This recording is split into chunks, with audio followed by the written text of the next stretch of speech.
l'IA et réussite scolaire, qui étaient rapporteurs. Qui sont les rapporteurs? Je veux préciser, l'exercice, c'est de le faire en 2 minutes. Rassurez-vous. Je pense que ça sera moins que ça.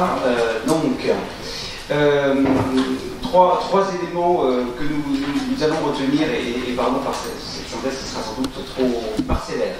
Le premier point, donc sur cette proposition d'une mission pour l'IA et l'éducation, c'est de se poser la question finalement d'une IA. Ça nécessite aussi d'avoir un point de vue philosophique au fond. Pourquoi on va faire de l'IA? Et le consensus était sur une IA pour une éducation inclusive. En étant vigilant par exemple, qu'on pourrait avoir de l'IA qui conduit à des processus de normalisation, et ça n'était pas la perspective dans laquelle nous souhaitions nous poser, mais peut-être plus une IA par exemple qui va permettre d'identifier des caractéristiques individuelles qui permettra de faire un travail pédagogique pertinent, mais pas forcément pour que tout le monde se ressemble. Ça, c'était le premier élément. Un deuxième élément qui a été évoqué, c'est comment, et alors là, sur lequel il n'y a pas une perspective, la question a été posée, et elle me semble intéressante, c'est que finalement, l'environnement éducatif, il n'est pas complètement isolé du reste de la vie, en particulier tout ce qui est une personne à besoin éducatif particulier. Alors il y avait l'exemple des troubles 10 qui a été évoqué. Il va y avoir des interventions qui vont arriver de professionnels extérieurs au système éducatif.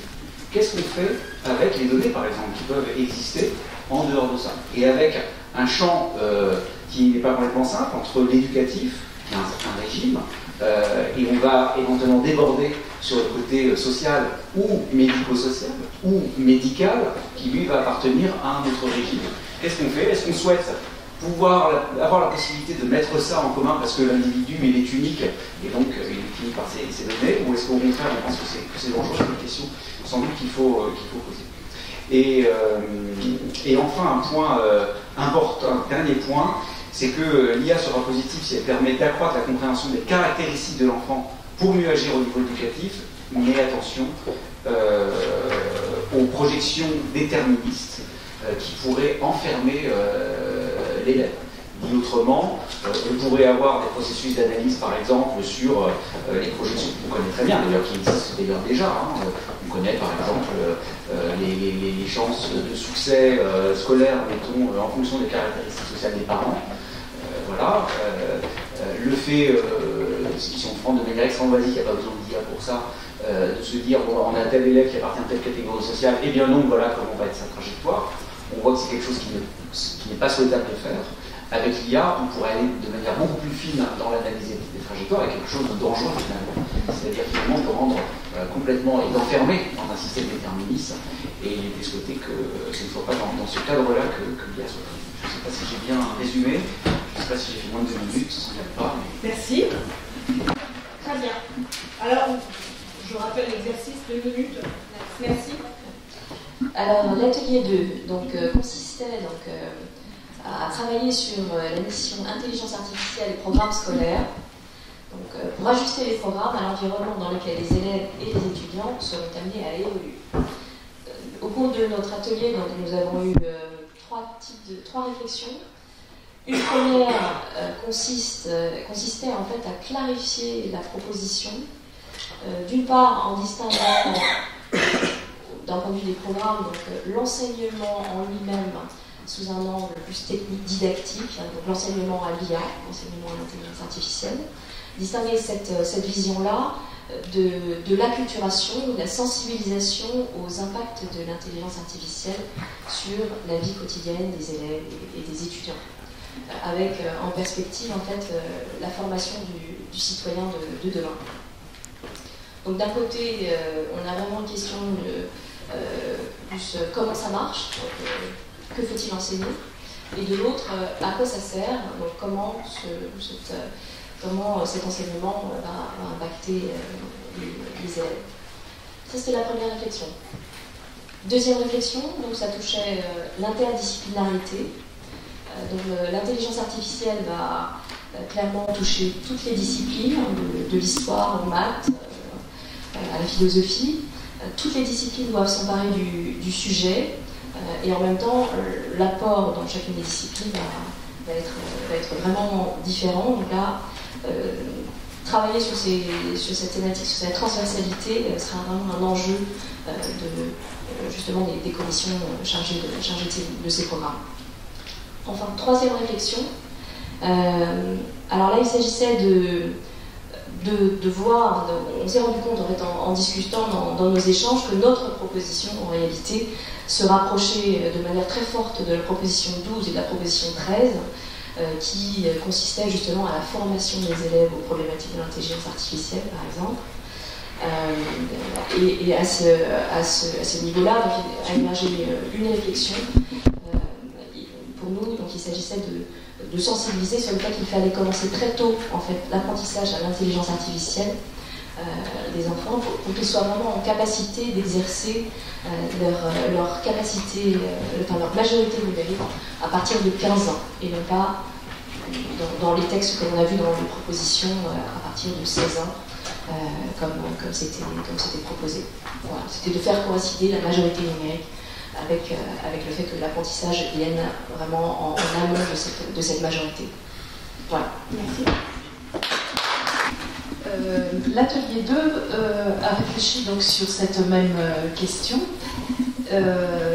Et le premier point qui nous est apparu également, c'est qu'il fallait dissocier la question de l'intelligence artificielle dans la didactique de la question des contenus à enseigner aux élèves et de la même manière que le groupe précédent, nous renvoyons vers le point 12, la question 12, former les élèves aux problématiques de l'intelligence artificielle, qui est une question en soi et vraiment il nous a paru nécessaire de faire exploser ce premier point. Cela étant fait, nous sommes interrogés sur la didactique et les ressources pédagogiques à l'ère de l'intelligence artificielle et nous avons défini qu'il était important de partir des usages, de creuser à partir de ce qui émerge, des initiatives de terrain, donc de ce qui se fait concrètement et d'envisager un mode opératoire sous l'angle du groupe de contact et de travail entre des chercheurs et des enseignants et non en termes de mission cadran, même si on s'est à discuter ce positionnement ou la définition ou l'appellation de ce cadre qui viendrait s'ajouter pour aussi observer et en sortir des observations.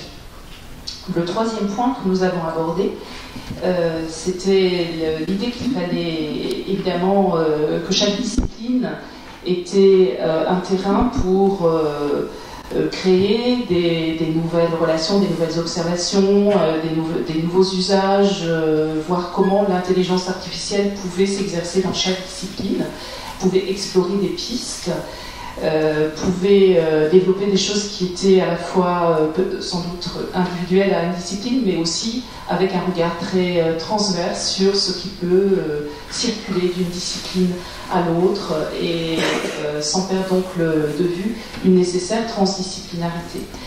Réfléchir sur cette problématique, c'est se demander où l'intelligence artificielle peut s'inscrire dans cette discipline et surtout avec une volonté de ne pas être surabondant et de ne pas en mettre partout. Voilà, donc à la fois creuser une discipline et puis penser en transdisciplinarité, c'était notre troisième point. Nous allons passer à l'atelier 3, concertation avec les enseignants. Il devrait y avoir 2 ateliers, donc un rapporteur. Est-ce qu'il y a eu un autre atelier ? Alors l'atelier 3 consistait à s'interroger sur une grande concertation organisée avec les enseignants sur l'avenir de leur métier à l'ère des révolutions tech et les conséquences à en tirer. Donc les 3 points que nous avons décidé de mettre en avant, le premier c'est de se dire qu'il faut que dans cette grande concertation soit inclus une dimension informative, parce que nous sommes tombés d'accord sur l'importance de l'acculturation à ces questions qui étaient à créer. Donc ça devait être un objectif de cette concertation, de ce débat. Et le deuxième point serait de se dire que finalement, si les enseignants sont impactés, c'est plus largement une question éducative et qu'il serait important d'élargir ce débat à l'ensemble des métiers de la communauté éducative. Et puis enfin, le troisième, c'est l'importance de circonscrire le sujet pour que cette concertation ou ce débat ne parte pas tous azimuts sur l'ensemble des sujets de l'avenir de l'éducation, qui risquerait de partir un petit peu dans tous les sens. Et donc circonscrire le sujet et clarifier les termes de sortie du débat, c'est-à-dire avoir, avant de commencer, que peut-être une volonté politique, une volonté qui viendrait du ministère de dire on va débattre, mais déjà on cadre bien la chose et on dit quels sont les moyens du débat. Merci.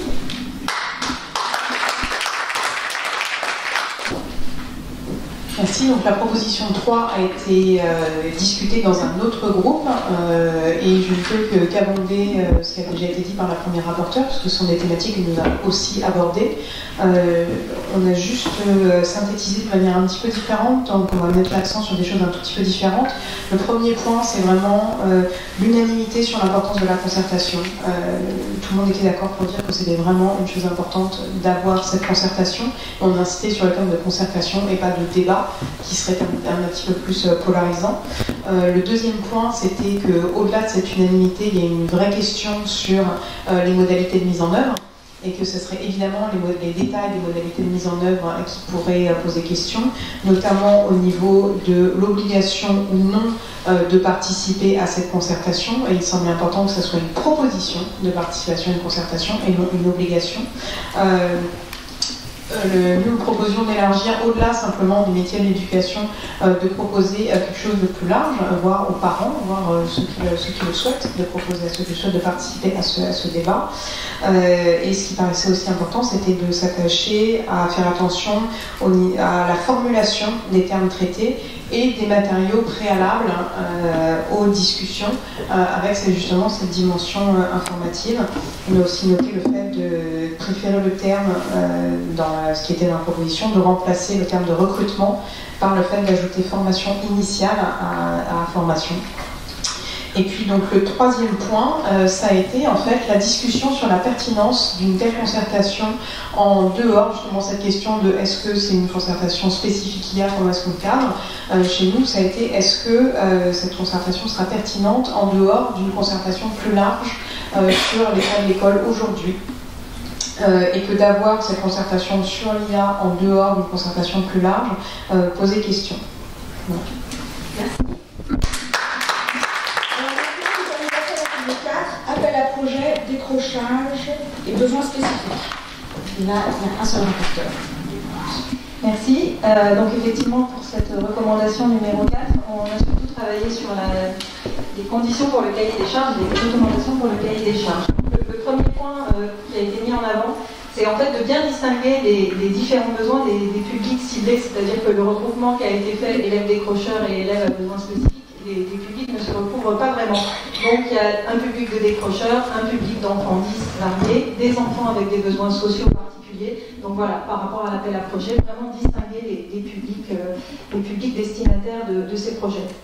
Deuxième point qui a été relevé avec intensité, dans la mesure où il y a un recueil de données et qui peuvent être des données sensibles puisqu'elles touchent à la santé, il faut vraiment sécuriser les destinataires de ces données, voilà, parce que le diagnostic relève de la médecine, il y a des aspects qui relèvent du social et qu'il faut vraiment être sûr que, pour des raisons éthiques évidentes et qui ont sans doute été abordées dans d'autres ateliers, ça doit être sécurisé efficacement, les familles étant évidemment les premiers destinataires de ces résultats puisqu'il s'agit de leurs enfants.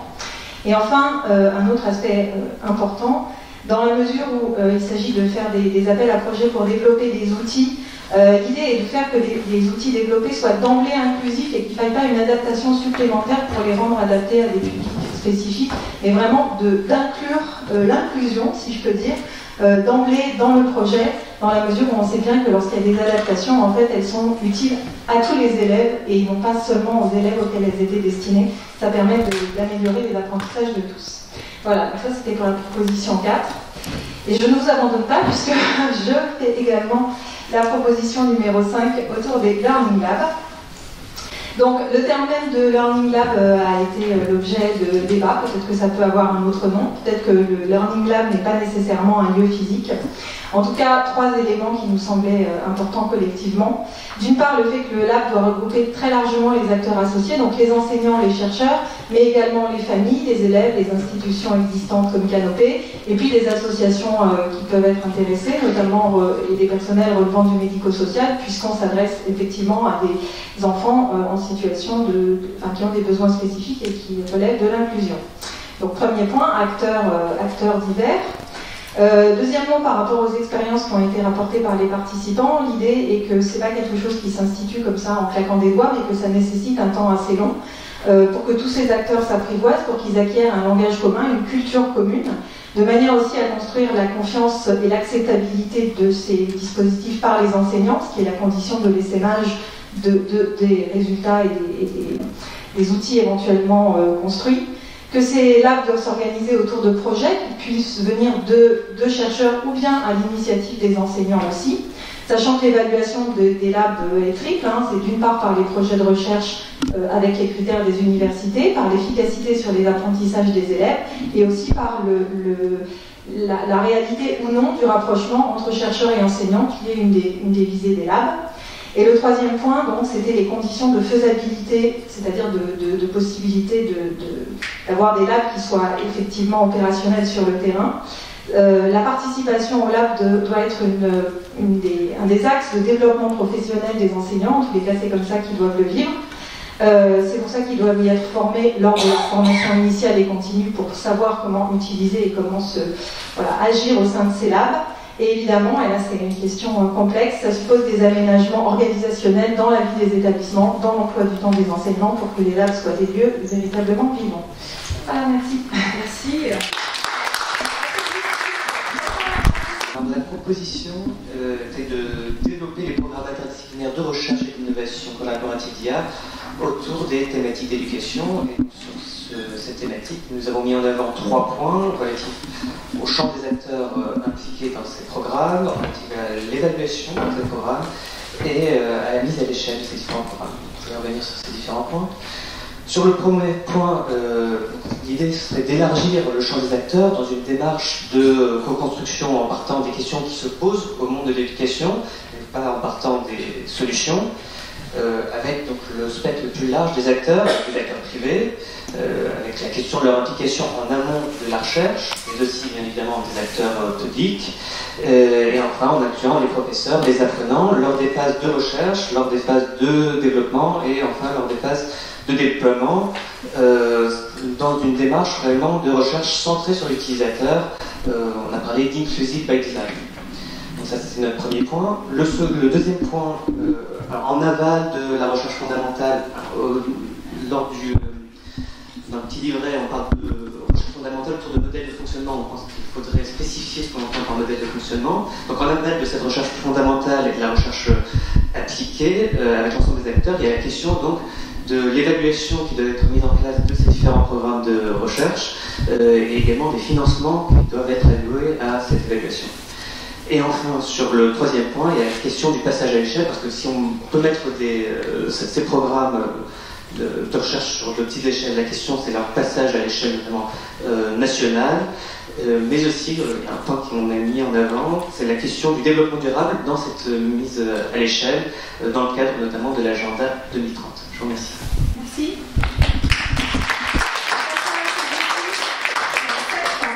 Dispositif de recueil et d'échange de données.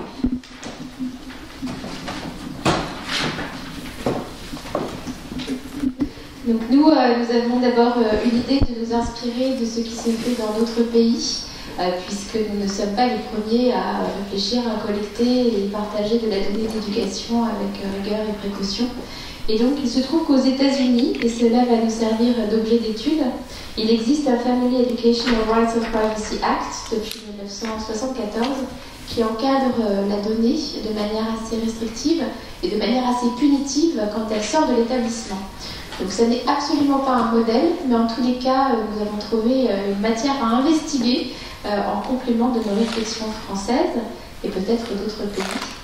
Le deuxième point était de s'inspirer de ce qui se fait potentiellement dans d'autres domaines du service public ou dans d'autres secteurs d'activité où nécessairement on doit réfléchir à qui voit quelle donnée.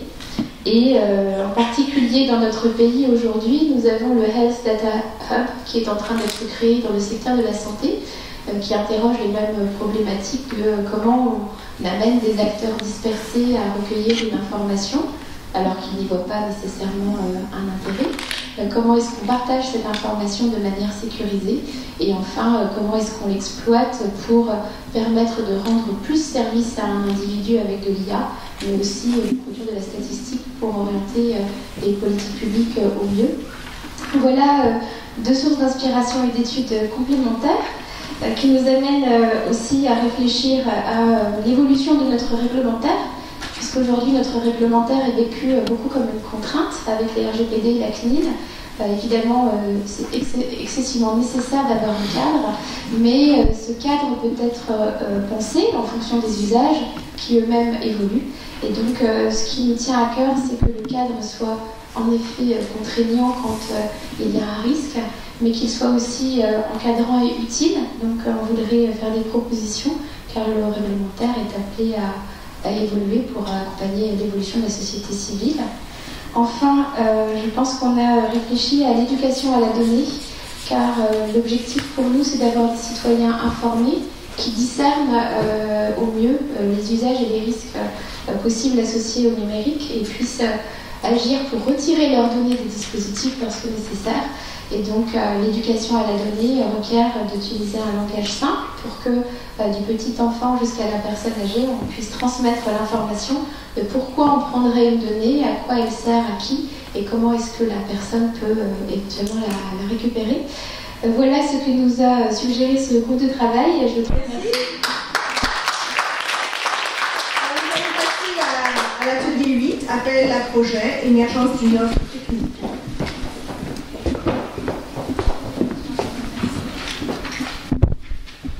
Merci. Donc sur la partie, première partie, la partie appel à projet, le premier point, c'est d'avoir de l'ambition, de déterminer des budgets qui soient des budgets ambitieux.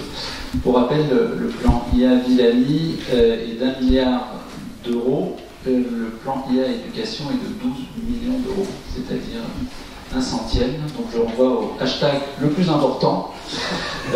Il faut qu'on puisse augmenter les budgets de manière très importante. Voilà.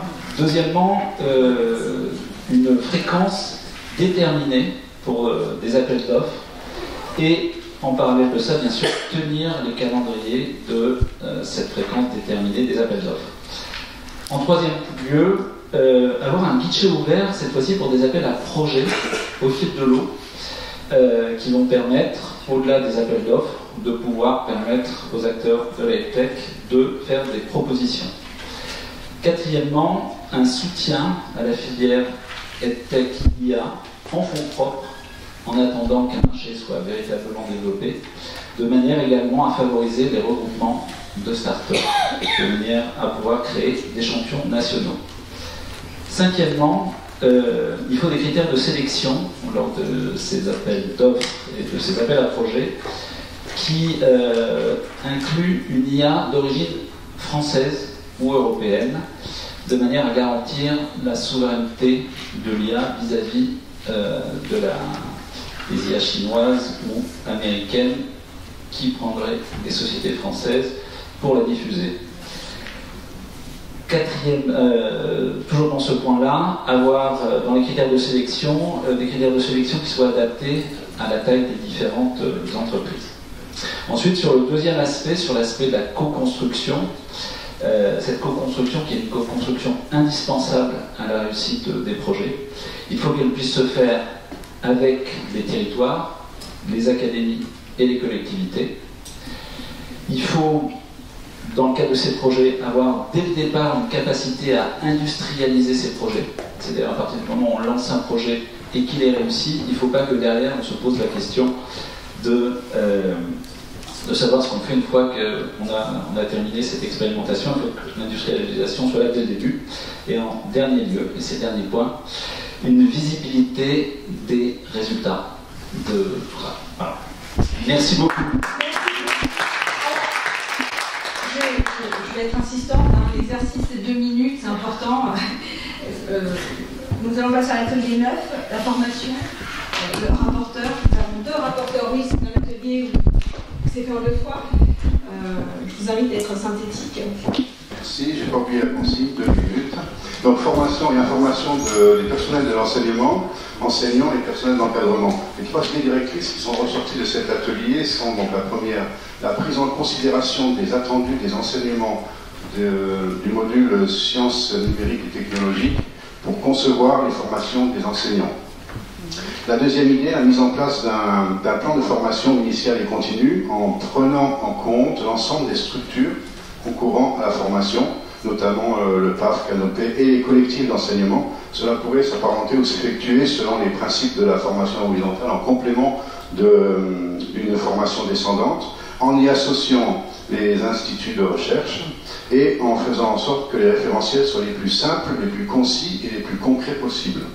La troisième idée directrice est la création d'une plateforme spécifique pour les sujets informatiques, IA et enseignement, qui soit attrayante, plaisante. Le mot qui est ressorti de l'atelier, c'était qu'il soit la plus chouette possible sur ces sujets. Elle devra fournir aux utilisateurs des informations, des ressources et aux formateurs les moyens d'assurer les formations. Voilà. Merci.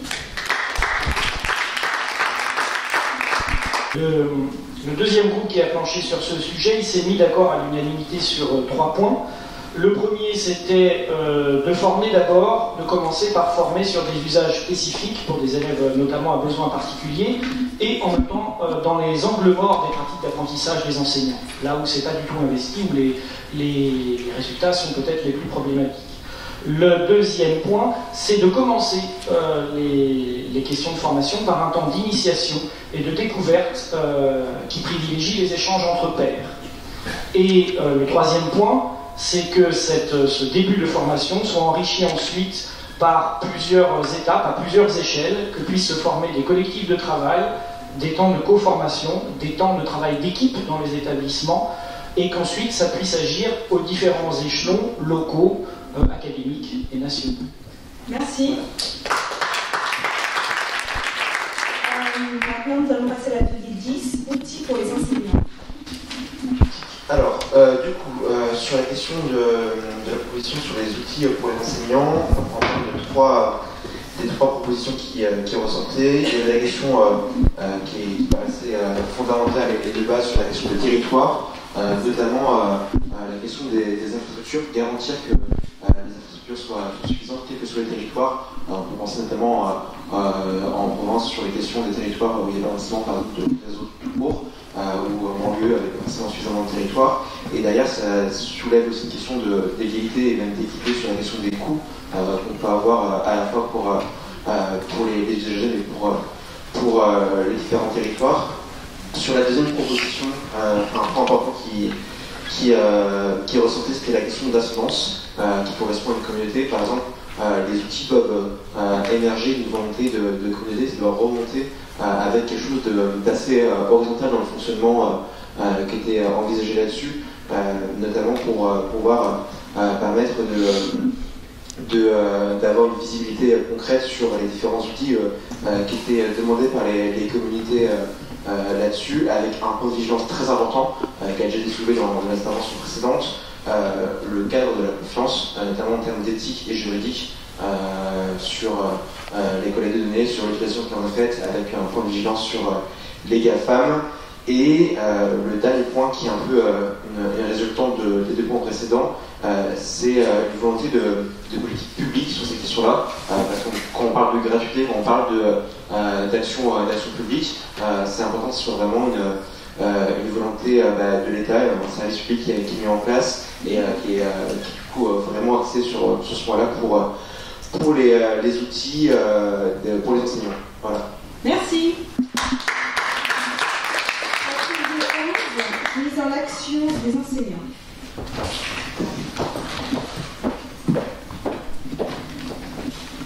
Merci. Donc le premier point, ça a été une fois de plus l'unanimité sur l'importance de soutenir par le terrain le développement de solutions IA donc par les enseignants eux-mêmes et les collectifs d'enseignants. Et le fait que les acteurs se sentent servis dans leur réalité quotidienne. Donc les discussions ont surtout porté sur les modalités de mise en œuvre. Il y a eu 3 points qui ont été particulièrement discutés. Le premier, c'est les outils utilisés pour la reconnaissance évoquée dans l'implication dans ce développement.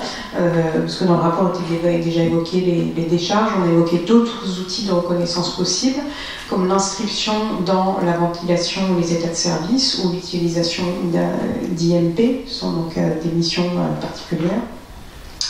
Et puis on a noté que l'utilisation de certains outils semblait inappropriée, que ce soit la progression indicielle ou la certification, en raison des contraintes actuellement existantes qui les rendraient difficilement mettables en œuvre.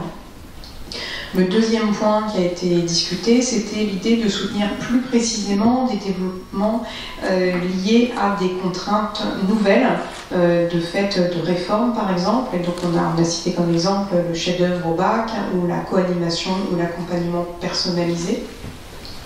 Et la troisième question qui a été discutée, c'était celle de mettre des labels sur des établissements.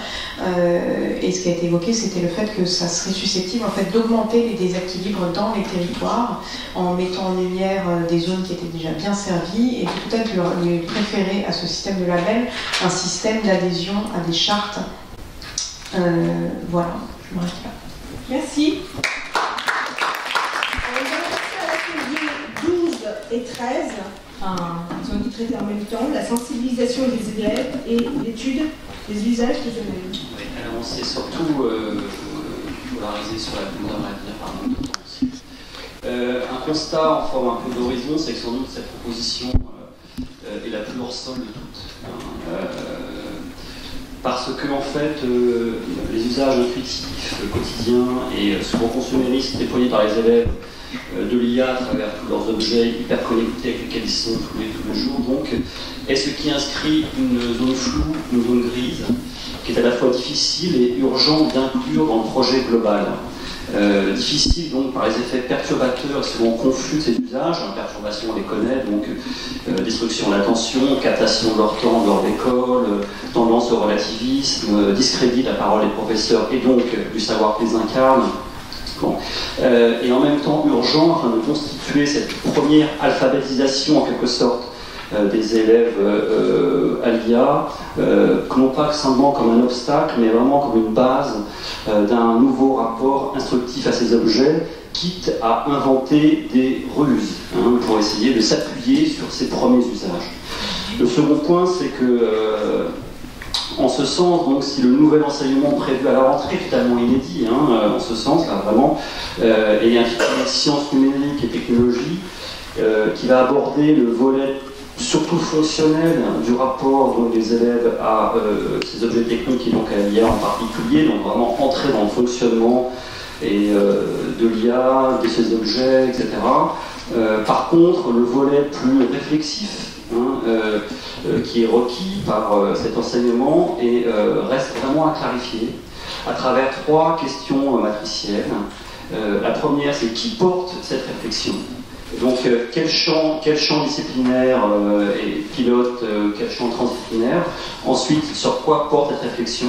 Donc statut des données, majorité numérique, statut d'algorithme, formation d'esprit critique, sélection d'informations, etc.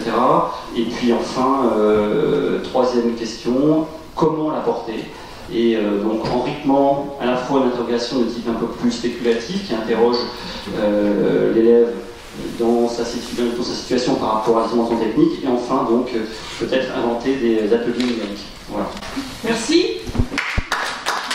Atelier 14, observatoire participatif. Est-ce que cet atelier a eu lieu? 14-15. 14-15. D'accord. C'est bon. Merci beaucoup. Alors oui, comme je l'ai dit, on nous avons traité de la proposition 15. Donc il s'agissait de traiter le renforcement des capacités stratégiques et opérationnelles du ministère de l'Éducation nationale et du ministère de l'Enseignement supérieur et de la Recherche. Donc on a traité 2 pans qui sont inscrits aujourd'hui dans le rapport. Le premier étant l'intégration des profils externes à forte compétence IA au ministère. Le deuxième est la création d'un outil de pilotage stratégique au niveau ministériel, pour ce qui est de l'IA en éducation. Donc nous aurons 2 points et non pas 3. couvrant chacun de ces pans. Concernant la question d'intégration des profils externes à forte compétence IA, effectivement, ce qui est ressorti des discussions, c'est qu'il faut continuer d'utiliser les dispositifs en place pour renforcer ses compétences internes, notamment via le dispositif de la procédure de détachement universitaire volontaire. Mais ce qui est vraiment ressorti de notre échange, c'est davantage l'enjeu concernant la création d'occasions d'échanges sur le terrain. Et nous avons cité notamment l'exemple de l'incubateur académique, en incluant notamment les représentants des entreprises. Voilà, donc c'est plus finalement lien avec la proposition 14. Et deuxième point que nous avons traité, donc la question de l'outil de pilotage stratégique en se basant sur l'existant. Donc l'idée c'est de partir du numérique effectivement, mais d'intégrer un scope plus large, notamment avec un mandat qui toucherait davantage donc le pilotage des appels à projets, mais pourquoi pas aussi la politique de données. Voilà. Dernier atelier 17, action européenne. Et international. Et international. Donc au plan européen, pour contribuer à mettre la France en position de leadership, encourager une initiative volontariste du ministre de l'Éducation nationale au Conseil européen des ministres de l'Éducation pour proposer la création d'un comité de pilotage à l'échelle de l'Union visant à faire émerger un cadre européen de réflexion et de proposition sur l'usage de l'IA au plan éducatif. En proposition numéro 2, c'est plutôt une proposition bottom-up, c'est-à-dire entendre les enfants et ce qu'ils ont à dire. Donc prendre en compte les apprenants de l'enseignement scolaire, de l'enseignement supérieur et de l'enseignement agricole. Ceux qui rentrent en petite section en 2019 seront en bachelier en 2034, commenceront une seconde vie en 2081 à 65 ans, et bref, ils vont traverser le siècle. Et aujourd'hui, même si ça ne s'apprend pas à l'école, ils ont des choses à dire. Alors comment pouvons-nous entendre leurs propositions, différents moyens?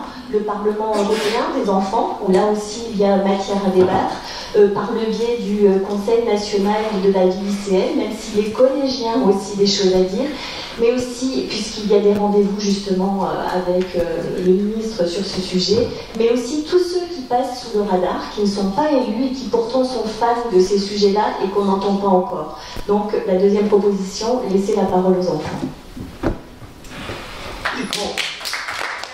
Troisième proposition, pour dépasser le cadre européen, proposer d'utiliser le réseau de l'Agence d'enseignement du français à l'étranger et son maillage d'établissements au niveau international pour s'en servir comme base permettant de susciter et de fédérer des initiatives larges avec peut-être comme priorité la sphère francophone pour démarrer.